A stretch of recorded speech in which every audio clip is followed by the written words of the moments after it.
Welcome to another heart-touching tale from the Wild West.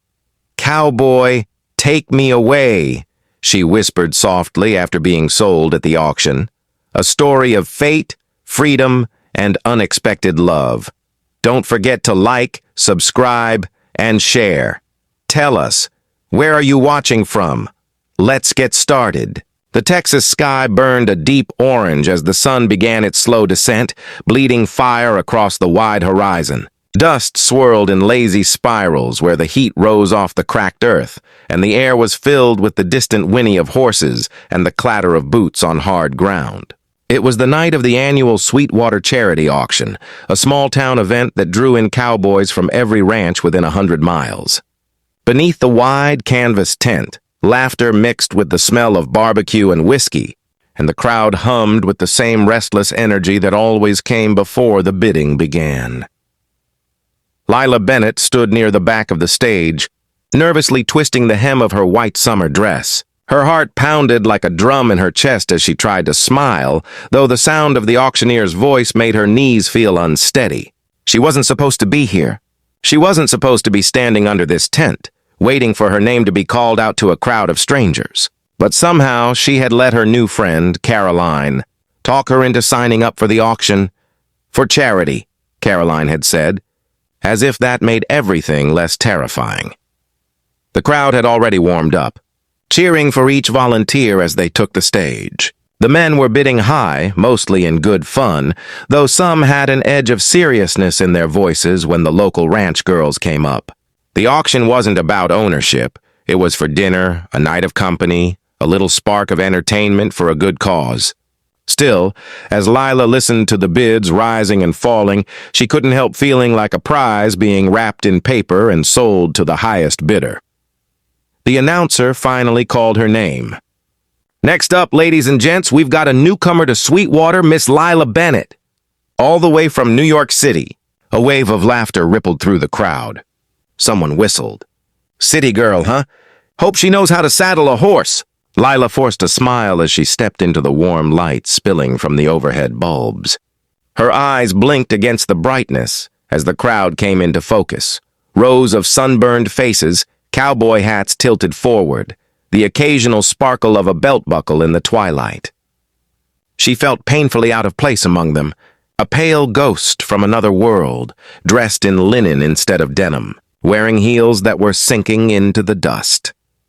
Let's start the bidding at $50, the auctioneer called. Who'll give me $50 for Miss Bennett here? A few hands went up, mostly from younger ranch hands nudged by their laughing friends. Lila caught a few curious looks, some kind, others teasing. Her cheeks burned. 75! Someone shouted. 100, came another voice. The numbers rose slowly, the crowd amused but not particularly invested. Then, from the shadows at the edge of the tent, a low voice cut through the laughter. 5,000. The sound of it froze the air. The crowd fell silent. Even the auctioneer blinked in surprise, his gavel pausing mid-air. Heads turned, murmurs rippled. Lila's breath caught in her throat as she tried to see where the voice had come from. A man stepped forward from the back row, the light catching the edge of his hat as he moved. He was tall, broad-shouldered, his jeans faded from years of wear, his boots coated in dust. The brim of his hat shadowed most of his face, but his eyes, sharp and blue as the Texas sky, were visible even in the dim light. The auctioneer recovered first. $5,000, folks. Going once, going twice, sold to Mr. Jace Walker of the Broken Arrow Ranch. The tent erupted in noise, cheers, laughter, disbelief. Jace, you out of your damn mind? Someone called. Another whistled low. Guess he's got a thing for city girls. But Jace didn't answer. He just tipped his hat slightly, his gaze never leaving Lila's face.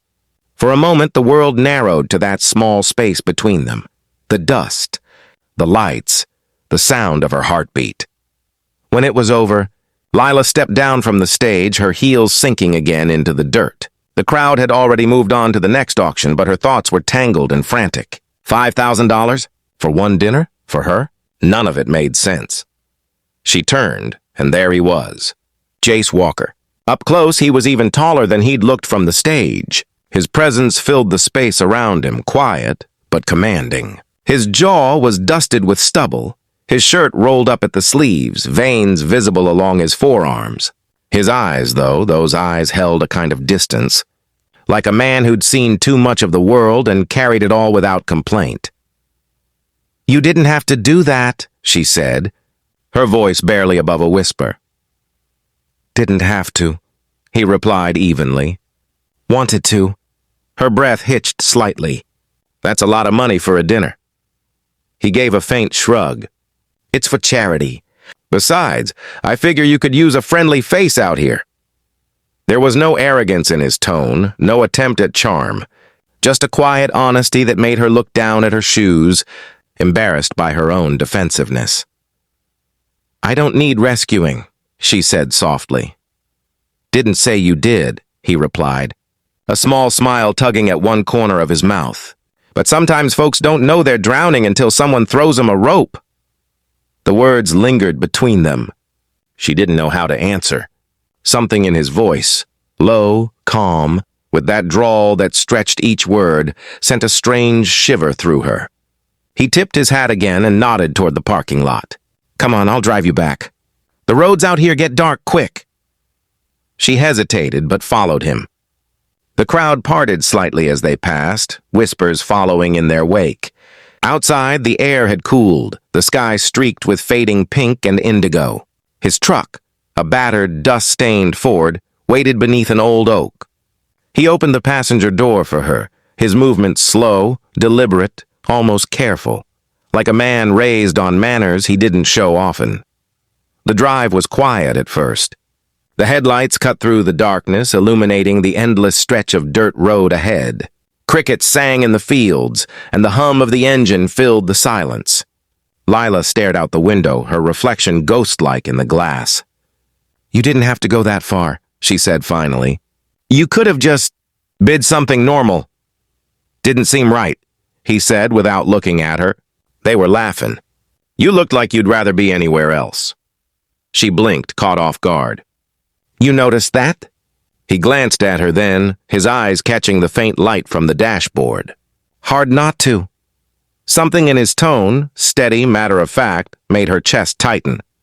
She turned back to the window, watching as the lights of Sweetwater faded behind them. The land stretched endlessly ahead, dark and open, dotted with stars. She'd never seen so many stars before. In New York, the sky was always hidden behind towers and smoke. Out here, it felt alive. When they reached the edge of his property, she caught her breath. The Broken Arrow Ranch stretched as far as she could see, a rolling sea of grass and fences under the starlight.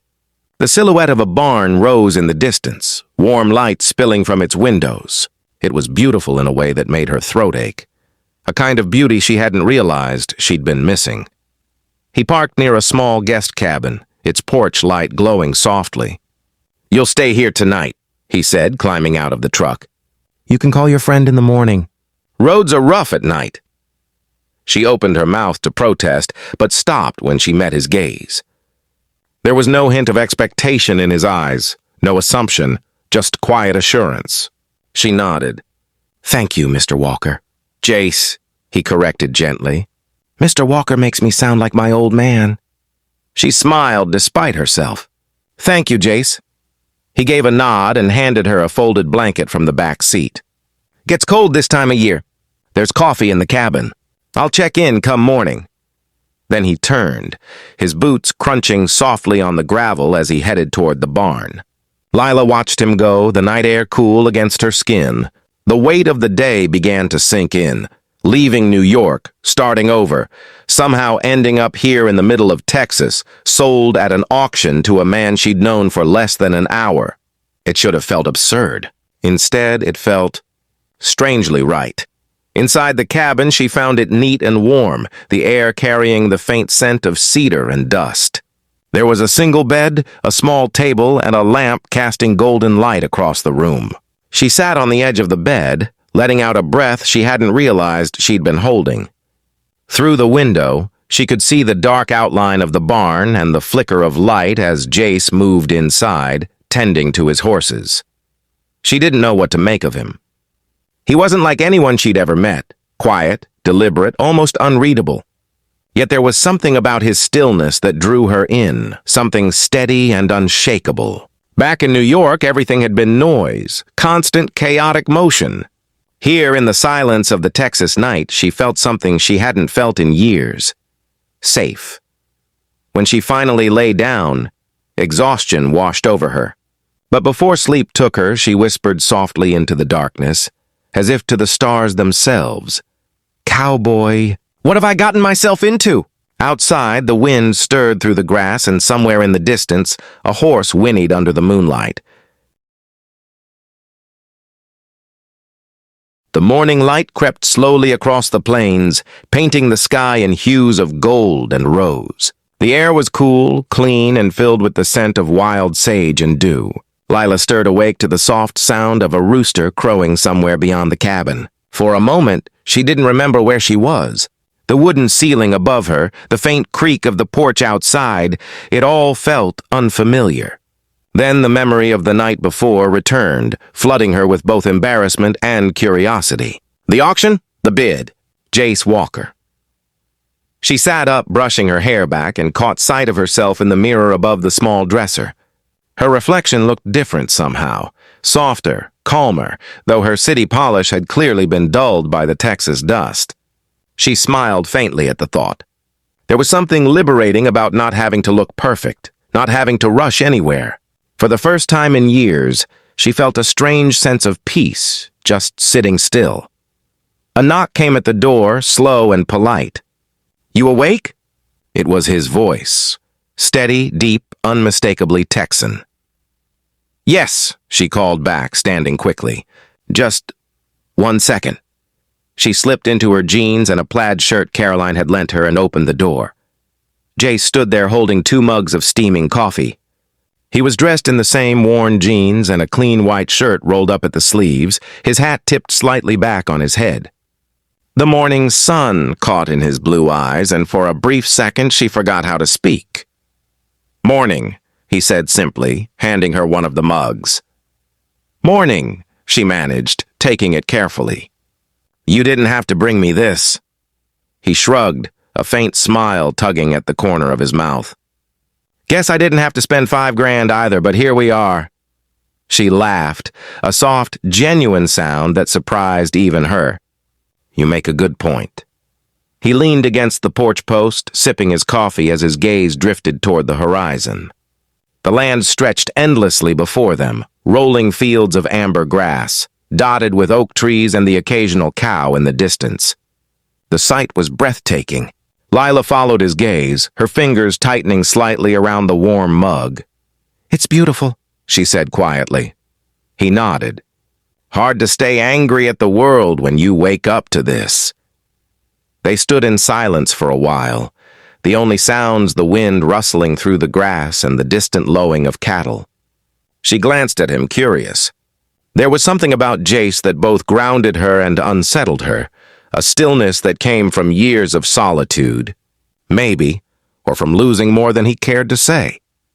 "So," he said after a moment, setting his cup down on the railing. "You ever ridden before?" She blinked. "A horse?" He gave a small nod. "Unless the carousel in Central Park counts, then no." That earned a quiet chuckle from him, the kind that came more from the chest than the mouth. "Well, that's about to change. Come on, I'll show you around." He led her down the dirt path toward the barn, the morning sun warming the earth beneath their boots. Horses neighed softly inside as they approached, their dark eyes curious. Jace opened the large sliding door and the scent of hay and leather filled the air. Lila hesitated at the threshold, watching him move with the easy confidence of someone who belonged to this world. He approached a chestnut mare and patted her gently. "This here's Daisy. She's gentle. Good for beginners." Lila stepped closer, cautious but fascinated. The horse's breath puffed warm against her hand as she reached out to touch its nose. "She's beautiful," she murmured.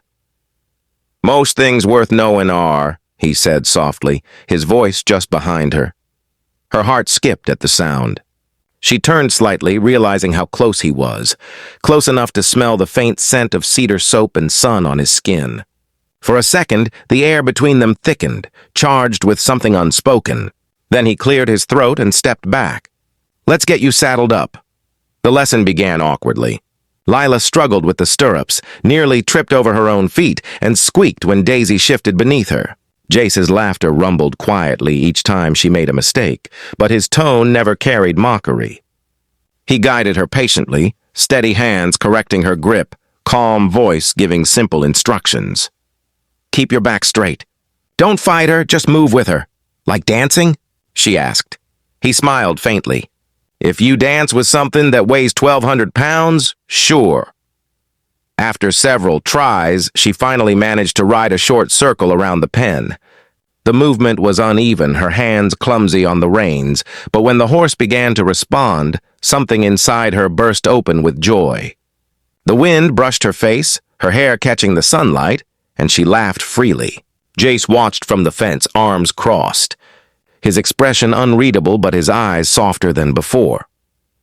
When she finally stopped, breathless and flushed, he said quietly, "Told you it'd be easy." She smiled, pushing a strand of hair from her face. "Easy for you, maybe. I almost fell twice." He tilted his head slightly. "You didn't quit, though. That's something." The compliment lingered in the air. She felt a warmth rise in her chest, one that had nothing to do with the sun. They spent the rest of the morning tending to the horses, Jace showing her how to brush their coats and feed them oats. Every now and then, their hands brushed, brief and unintentional, but each touch sent a quiet spark through her. By noon, they sat on the fence eating sandwiches and watching the horses graze. Lila had dirt on her jeans and hay in her hair, but she couldn't remember the last time she'd felt so content. "Why'd you move out here?" he asked suddenly. She hesitated, eyes fixed on the horizon. "I needed to start over. My father passed away last year and She paused, swallowing hard. "Everything in New York reminded me of what I'd lost. So I sold the apartment, quit my job, and just drove until the road ran out." He was silent for a moment. "Guess it ran out right in Sweetwater." She smiled faintly. "Guess it did." He nodded slowly. "Sometimes that's how you find where you're meant to be. You stop looking for it." His words hung in the warm air, simple but heavy with truth. She looked at him, really looked at him, and saw the man beneath the quiet strength, the loneliness etched into the lines around his eyes, the weight he carried like an old friend. "What about you?" she asked softly.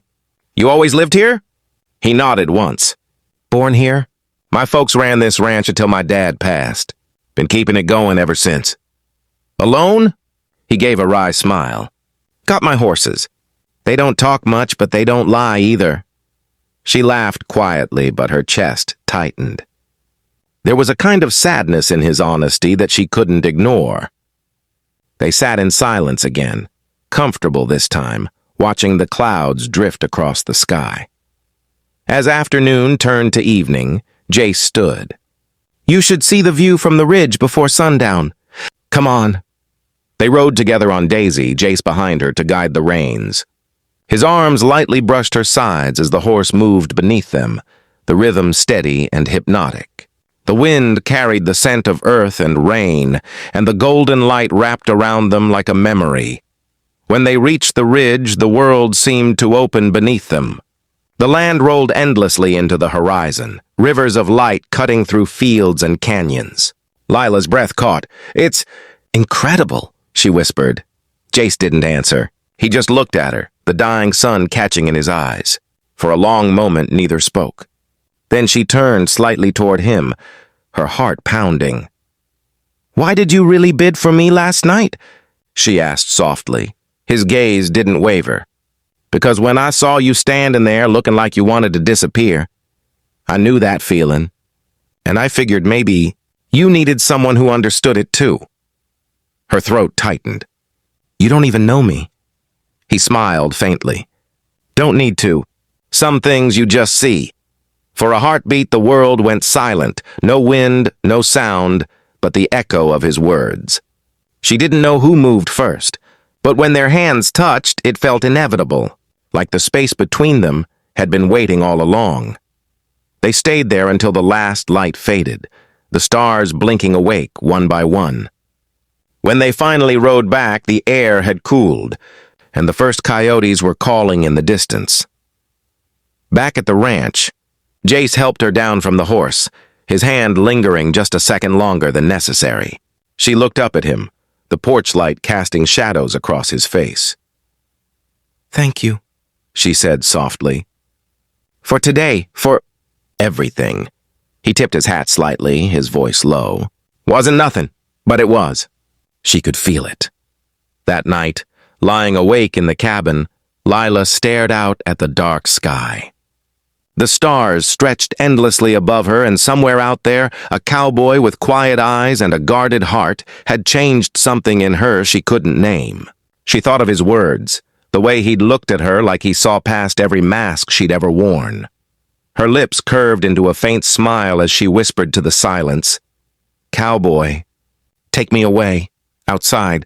The wind sighed through the fields and far in the distance. Jace Walker sat alone on the porch of his ranch, his hat resting beside him, listening to the sound of the night, and maybe, just maybe, hearing her words carried softly on the Texas breeze.